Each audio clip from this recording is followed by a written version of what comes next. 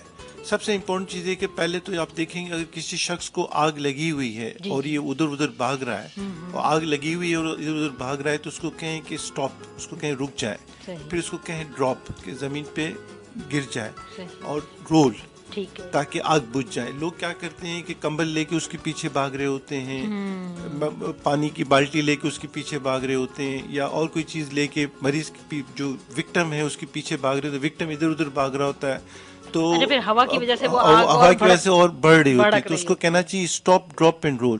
رک جاؤ بھائی, زمین پہ لوٹنا, گر جاؤ زمین پہ لیٹ جاؤ اور لوٹنا شروع کر دو, تاکہ جس جگہ پہ وہ آکسیجن نہ ملے وہاں پہ آگ بجھ جائے. جب ایک دفعہ آگ بجھ گئی پھر فوری طور پہ آپ نے پانی ڈالنا ہے. یہ بڑا مسکنسیپٹ ہے, لوگ ڈرتے ہیں کہ پانی نہیں ڈالنا, اور لوگوں کا یہ مسکنسیپٹ اس لحاظ سے زیادہ ہو جاتا ہے کہ لوگ کہتے ہیں پانی ڈالنے سے آبلے بنتے ہیں. بالکل صحیح کہتے ہیں, پانی ڈالنے سے آبلے بنتے ہیں. میں آگے بتاتا ہوں کہ آبلوں کا کیا فائدہ ہے. پانی ڈالنا صرف یہ فلیم برنز میں نہیں ہے, کیمیکل برن ہے تو بھی پانی ڈالنا ہے.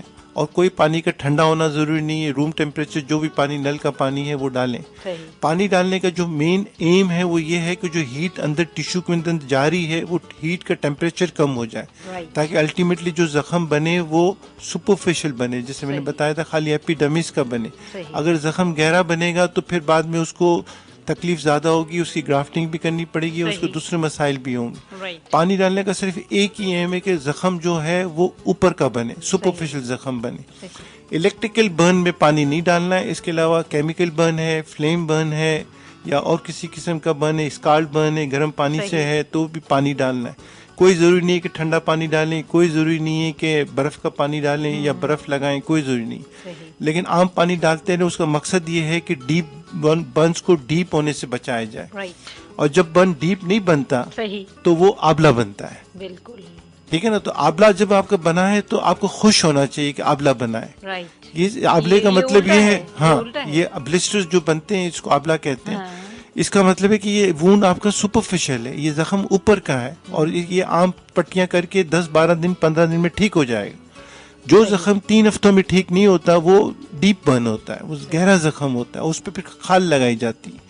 اور بہت سارے لوگ کھال نہیں لگاتے, پھر وہ پٹیاں کرتے رہتے ہیں. ایسے کئی ڈاکٹرز ہیں, کئی ہومیوپیتھس ہیں جو پٹیاں کراتے رہتے ہیں, اور الٹیمیٹلی وہ زخم ٹھیک ہوتا ہے تو سکڑ کے ٹھیک ہوتا ہے. گردن پہ ہے تو سکڑ کے ٹھیک ہوا تو اس کو پھر ہم کانٹریکچر کہتے ہیں. اور کانٹریکچر بن جاتا ہے تو وہ جو حصہ ہے وہ پورا کا پورا سکڑ جاتا ہے اور کسی کام کے قابل نہیں ہوتا. ہاتھ میں فنگرز میں کانٹریکچر بن گیا تو فنگرز میں کوئی کام نہیں ہو رہا, گردن میں کانٹریکچر بن گیا تو گردن کا کام نہیں ہو رہا.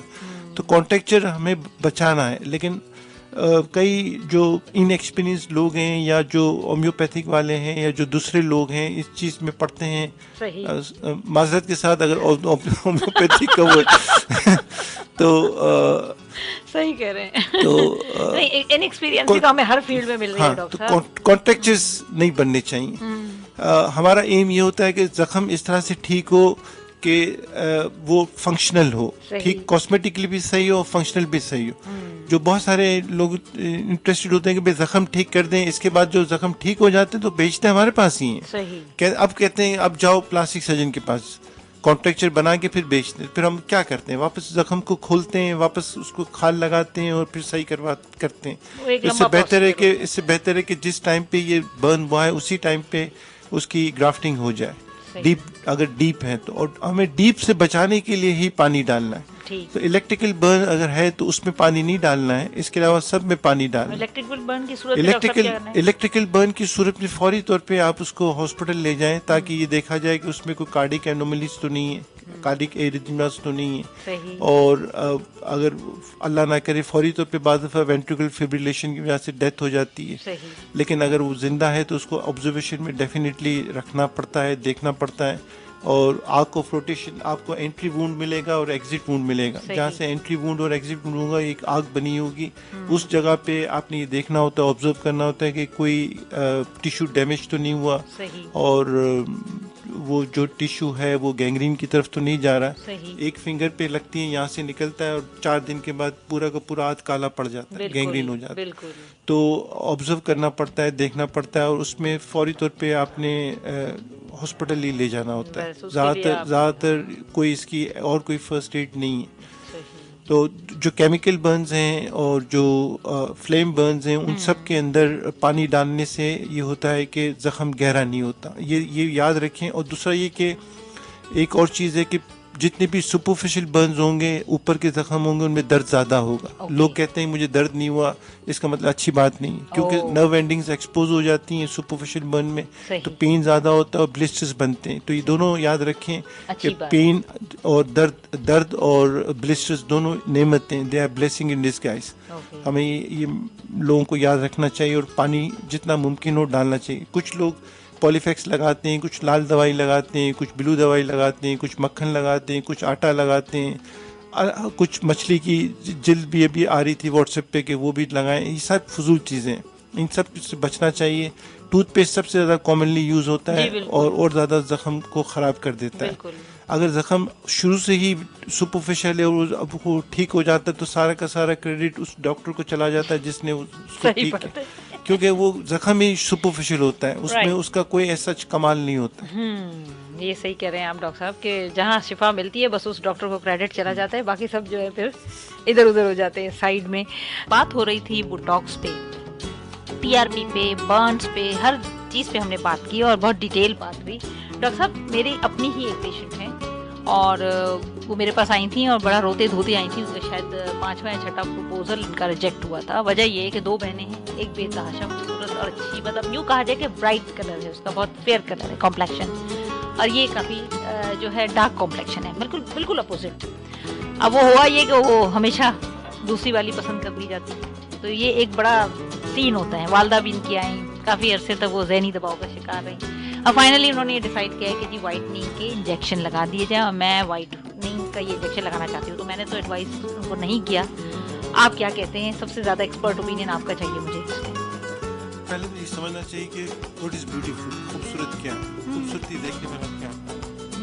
بالکل کہ یہ خوبصورت ہے, یہ خوبصورت نہیں ہے, یہ غلط چیز ہے. صحیح. کالا بھی خوبصورت ہے, گورا بھی خوبصورت ہے. بالکل اللہ تعالیٰ نے ہر چیز بنائی ہوئی ہے. بالکل. ہمیں چائنیز لوگ خوبصورت نہیں لگتے, لیکن چائنیز ماں کو چائنیز بچہ ہی اچھا لگے گا. ایگزیکٹلی.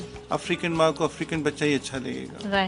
تو یہ کہنا کہ یہ خوبصورت ہے, یہ خوبصورت نہیں ہے, یہ کمپیریٹیو چیزیں ہیں اور سبجیکٹیو چیزیں ہیں, اور اس میں جانا نہیں چاہیے. اور دوسری بات یہ خوبصورتی سدا رہتی کہاں ہے.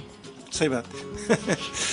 تو سب سے پہلے تو یہ دیکھنا چاہیے کہ کیا کالا رنگ خوبصورت ہے یا نہیں ہے. لیکن چونکہ ہمارے یہاں معاشرے میں یہ ہے, اور اس کے لیے بھی میں خواتین کو مورد الزام ٹھہراؤں گا کہ خواتین کا استحصال کر رہی ہیں, کیونکہ وہ ایک بچے کی ماں, لڑکی کی ماں جاتی ہے اور وہ یہ کہتی ہے کہ بھئی یہ لڑکی کالی ہے, چاند سی دلہن. یہ نہیں کہتی کہ اٹریکٹیو ہے, اسمارٹ ہے, پڑھی لکھی ہے. وہ یہ نہیں دیکھتی, وہ دیکھتی کہ گوری ہے کہ نہیں. اچھا, گورے پن کا جو تھوڑا بہت مسکنسیپٹ ہے وہ یہ ہے کہ لوگ یہ سمجھتے ہیں کہ جو انجیکشن آئی ہوئی ہیں وہ رنگ گورا کر دیتی ہے. ایسا ممکن نہیں ہے. اور لوگ مائیکل جیکسن کا بھی اگزامپل دیتے ہیں کہ مائیکل جیکسن کالا تھا, گورا ہو گیا. یہ ساری کی ساری چیزیں ڈفرینٹ طریقے سے کی جاتی ہیں. آپ کو سائنٹیفکلی یہ دیکھنا ہے, آپ بھی ڈاکٹر ہیں, کہ جو کالا پن ہے وہ ہماری پگمنٹ ہوتی ہے میلانین. بالکل. میلانین سے کالا پن آتا ہے. اور جو امائنو ایسڈ ہے ٹرپٹوفین, اس کی میٹابولزم ہوتی ہے, اور آخر تک جو اینڈ پروڈکٹ ہے وہ میلانین ہے. صحیح. تو اگر اس اینڈ پروڈکٹ کو کسی طریقے سے روکا جائے تو وہ اینڈ پروڈکٹ بنتا نہیں ہے. جو ٹرپٹوفین امائنو ایسڈ ہے اس کی میٹابولزم کو روکا جاتا ہے, اور میلانین کو پگمنٹ بننے سے روکا جاتا ہے. صحیح. ایسی کچھ دوائیں آتی ہیں, گلوٹاثیون وغیرہ, ایسی جو دوائیاں ہیں جو اس میکینزم کو روکتی ہیں. صحیح. اچھا, ان کا کیا ہوتا ہے, ان کے 12 انجیکشن کا کورس ہوتا ہے. ایک انجیکشن ہر ہفتے لگایا جاتا ہے, وائٹامن سی کے ساتھ لگایا جاتا ہے, چھوٹی سی ڈرپ میں بٹھا کے لگایا جاتا ہے. انجیکشنز کی جو کاسٹ ہے وہ کمپنی جو ہوتی ہیں اس کے حساب سے ویری کرتا ہے کہ کون سی کمپنیز ہے. چائنیز تو اتنی سستی ہو گئی کہ 30,000 25,000 میں بھی انجیکشنز آ جاتے ہیں, 12 انجیکشنز. اچھا. اور کچھ کمپنیاں ایسی ہیں جن کے 1.5-2 لاکھ تک کے بھی انجیکشن آتے ہیں. بالکل. ہم ایز اے پلاسٹک سرجن ہم لوگ بھی ڈیوائڈیڈ ہیں کہ یہ کرنا چاہیے یا نہیں کرنا چاہیے. ہمارا ایک اسکول آف تھاٹ ہے جو کہتا ہے یہ کرنا چاہیے اس لیے کہ پیشنٹ چاہ رہا ہے. دوسرا اسکول آف تھاٹ یہ ہے جس کو میں بلانگ کرتا ہوں کہ ہمیں اس چیز کو ڈسکریج کرنا چاہیے. ہم لوگ اس طرح سے ڈسکریج کرتے ہیں کہ ہم یہ کہتے ہیں کہ بھائی آپ اسی پہ جو ہیں, کیونکہ یہ پرماننٹ تو نہیں ہے. اچھا. جب آپ نے لگوایا جب تو آپ کا کمپلیکشن, میں یہ کہوں گا کمپلیکشن رنگ گورا نہیں ہوتا, کمپلیکشن بہتر ہو جاتا ہے, ڈیفینیٹلی بہتر ہوتا ہے, اس لیے کہ آپ کی میلینین پگمنٹ بنی نہیں ہے نا, 3 مہینے سے اگر میلینین پگمنٹ نہیں بنی ہے تو ڈیفینیٹلی آپ کا تھوڑا بہتر ہو جائے گا. تو زیادہ تر میں تو ریکمینڈ نہیں کرتا ہوں, میں یہی کہتا ہوں کہ بھائی آپ جو ہے اسی پہ آپ خوش رہیں اور اپنی دوسری کوالٹیز کو بڑھائیں, اپنی ایجوکیشن کو بڑھائیں, اپنی اسکلس کو بڑھائیں, اپنے اور پروفائل کو بہتر کریں, تاکہ جو مائیں آپ کو ریجیکٹ کر کے جاتی ہیں وہ دوسری چیزیں کنسیڈر کریں, نہ کہ خالی رنگ کو کنسیڈر کریں. اگر کوئی گورا رنگ ہے اور لڑکی بالکل ہی ان ایجوکیٹڈ ہے یا سمجھدار نہیں ہے تو ظاہر بات ہے اچھا نہیں ہے. تو خیر اس کا دوسرے سائیڈ افیکٹس ہیں, وہ ہیپیٹوٹاکسک بھی ہے, لیور کو بھی نقصان پہنچاتی ہے.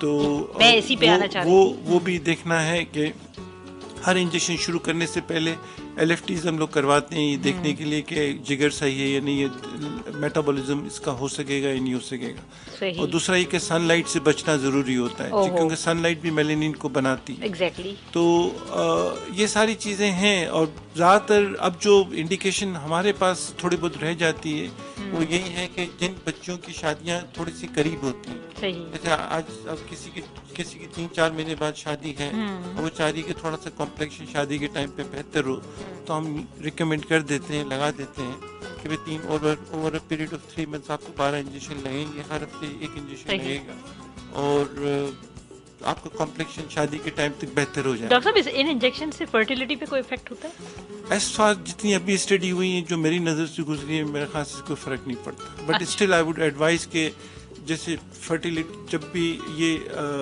جو میرڈ لیڈیز ہیں یا جو پریگننٹ لیڈیز ہیں یا جو لیکٹیٹنگ مدرز ہیں ان کو اوائڈ کرنا چاہیے.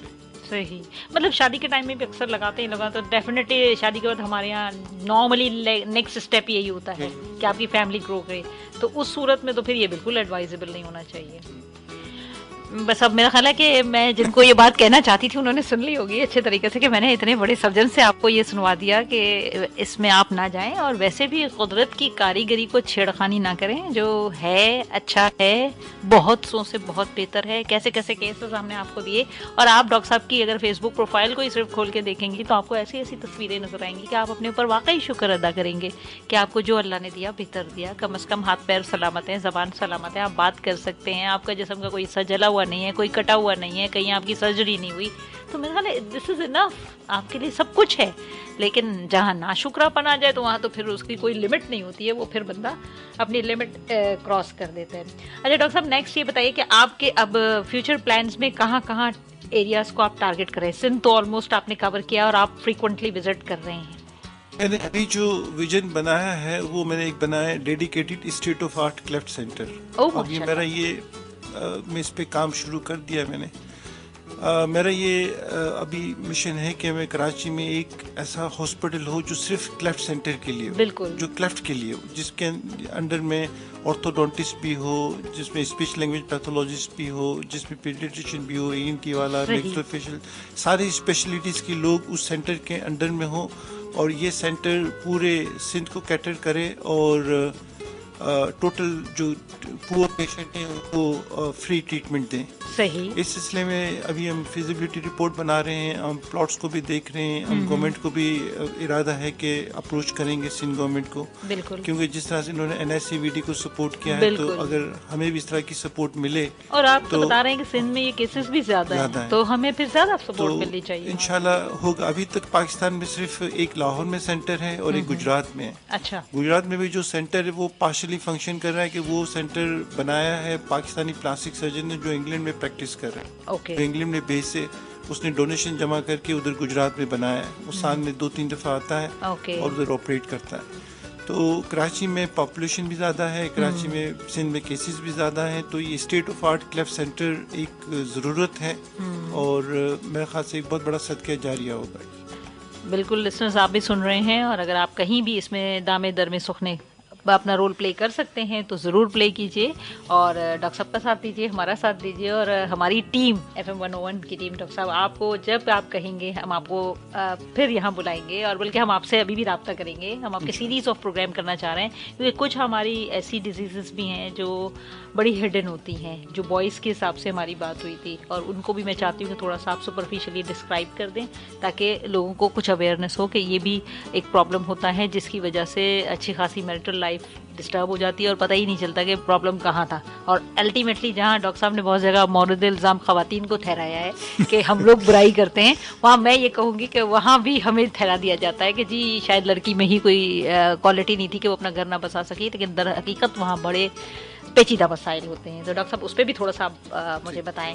اس بیماری کو ہائپواسپیڈیس کہتے ہیں. ہائپواسپیڈیس کا مطلب ہے کہ جو لڑکے پیدا ہوتے ہیں وہ جو پیشاب کی جگہ ہے ٹپ پہ ہونے کی بجائے نیچے ہوتی ہے. صحیح. تو نارملی جو پیشاب لڑکا کرتا ہے, بچہ چھوٹا بچہ پیشاب کرتا ہے تو ٹپ سے پیشاب ہوتا ہے, لیکن اگر وہ ٹپ پہ سوراخ نہیں ہوتا اور نیچے کی طرف سوراخ ہوتا ہے تو اس کو ہائپواسپیڈیس کہتے ہیں. 300 لڑکے پیدا ہوتے ہیں پاکستان میں, تو ایک لڑکے میں یہ مسئلہ ہوتا ہے ہائپواسپیڈیس کا. اور اس کا جو ٹریٹمنٹ ہے وہ ڈیفینیٹلی جو اس کو بہت سارے لوگ یہ بھی کہتے ہیں کہ قدرتی ختنہ کی ہوئی ہے, تو اس کے لیے ورڈ ہائپواسپیڈیس یوز نہیں کرتے. ان کے وہ یہ کہتے ہیں کہ بھئی بچہ پیدا ہوا ہے اور اس کی ختنہ ہوئی ہے. تو ایسا نہیں ہوتا ہے, اس میں ختنہ کی خال موجود ہوتی ہے اور ہم یہی ریکمینڈ کرتے ہیں کہ آپ ختنہ نہیں کروائیں. اور 1 سال سے 3 سال کی عمر میں ہائپواسپیڈیس کی سرجری کی جاتی ہے اور ان کو اس قابل بنایا جاتا ہے کہ وہ آگے اپنی لائف اچھی گزار سکے. اب اس میں یہ ہوتا ہے نا کہ بہت سارے خاندانوں میں بہت ساری جگہوں پہ یہ چیز ڈسکس نہیں ہوتی, بات چیت نہیں کرتے اور بچے کو چھوڑ دیتے ہیں. اور بچہ جب بڑا ہو جاتا ہے تو پھر وہ تھوڑا سا شائع بھی ہو جاتا ہے, دکھاتا بھی نہیں ہے اور سیکلوڈڈ ہو جاتا ہے. اور اگر اس کو یہ مسئلہ ہوتا ہے تو بعض دفعہ وہ ڈسکس بھی نہیں کرتا اور بڑا ہو جاتا ہے. اور جب بڑا ہو جاتا ہے تو پھر اس کی شادی بھی کر دی جاتی ہے بعض دفعہ, اور بعض دفعہ جیسے آپ نے بتایا یہ میریٹل پرابلمس ہوتے ہیں اور طلاق تک بھی نوبت پہنچ جاتی ہے. حالانکہ ان کی سرجری کر کے ان کو بہتر کیا جا سکتا ہے کسی بھی ایج میں. زیادہ تر تو ہم ریکمینڈ کرتے ہیں کہ 1 سے 3 سال میں سرجری ہونی چاہیے, کیونکہ اس وقت دوسرے مسائل کم ہوتے ہیں. لیکن ڈیفینیٹلی کسی بھی ایج میں یہ آتے ہیں تو ایڈلٹ میں بھی آتے ہیں تو ہم سرجری کرتے ہیں. اب اس میں یہ جو فیلڈ ہے, جب بچے بالکل چھوٹے ہوتے ہیں تو پیڈیاٹرک پلاسٹک سرجن کے علاوہ پیڈیاٹرک سرجنز بھی کرتے ہیں اور کچھ یورولوجسٹ بھی کرتے ہیں. جب یہ بڑے ہو جاتے ہیں تو زیادہ تر پھر پلاسٹک سرجنز یا یورولوجسٹ کرتے ہیں. زیادہ تر پوری دنیا کے اندر آہستہ آہستہ یہ پلاسٹک سرجنز نے ٹیک اوور کر لیا ہے, لیکن یورولوجسٹ جو گردے کے اور اس کے ڈاکٹرز ہوتے ہیں اور پیڈیاٹرک سرجن جو بچوں کے سرجن ہوتے ہیں وہ بھی کرتے ہیں اس کو, لیکن وہ زیادہ تر بچوں میں کرتے ہیں, بڑوں میں کرتے ہیں. تو اس چیز کو دیکھنا ہے کہ لوگ اس چیز پہ بات نہیں کرتے, اس چیز سے شرماتے ہیں. یہ چیز کافی کامن ہے. کٹا ہوا ہونٹ کٹا ہوا تعلق 500 لڑکے لڑکیوں میں پیدا ہوتے تو ایک میں ہوتا ہے, جبکہ یہ 300 لڑکے پیدا ہوتے تو ایک ہوتا ہے. اچھا خاصا پرابلم ہے. اور ہم نے جو جیسے پچھلے میں نے بتایا تھا, ہم نے جو ریسرچ کی ہے یہ سم ہاؤ صبح کے پی کے اندر زیادہ دیکھا گیا ہے. اور پشتو جو یہاں پہ بھی ہیں, پٹھان لوگوں میں یہ زیادہ ہے. کیوں زیادہ ہے ہمیں نہیں پتا ہے, لیکن ہائپواسپیڈیس جو 4 ایتھنک گروپس پاکستان میں 5 ایتھنک گروپس ہیں, ان میں سب سے زیادہ پٹھانوں کے اندر پایا جاتا ہے ہائپواسپیڈیس. لیکن کٹا ہونٹ کٹا تالو جو ہے وہ 5 ایتھنک گروپس میں برابر ہے. کیوں ہے اس کی ہمیں نہیں وجہ پتا, لیکن ڈیفینیٹلی یہ ان میں زیادہ ہے. اچھا, ویسے سائنٹیفکلی اس کا کیا ریزن ہے؟ سائنٹیفکلی تو جب یہ اگر آپ جو بتائیں کہ فولک ایسڈ کی ڈیفیشنسی ہے تو کوئی بھی کنجنٹل انوملیز ہو سکتی ہے, تو یہ بھی اسی سیٹ میں آتا ہے. اور بعض دفعہ جیسے ہم نے ڈسکس نہیں کیا, لیکن کٹے ہونٹ کٹے تعلق کے ساتھ بھی دل کے مسائل ہوتے ہیں. بعض دفعہ VSD دل میں سوراخ ہوتا ہے, اور دوسرے بھی مسائل ہو سکتے ہیں. اس طرح سے جو ہائپواسپیڈیس ہے اس کے ساتھ بعض دفعہ گردے میں مسائل ہوتے ہیں, بعض دفعہ مثانے میں مسائل ہوتے ہیں, بعض دفعہ یوریٹر میں مسائل ہوتے ہیں. تو کسی بھی ٹائم میں کسی بھی چیز میں مسائل ہو سکتے ہیں. اور وہی بات ہے کہ فرسٹ 3 منتھس جو ہیں وہ بڑے پریشیس ہیں, ان میں سب سے زیادہ احتیاط ہونی چاہیے کہ بچہ فرسٹ 3 منتھس میں بن رہا ہوتا ہے. صحیح. اچھا ڈاکٹر صاحب, ایک یہ وہی اسپیچ تھراپسٹ کہیں یا اسپیچ کیا کہہ رہے تھے آپ؟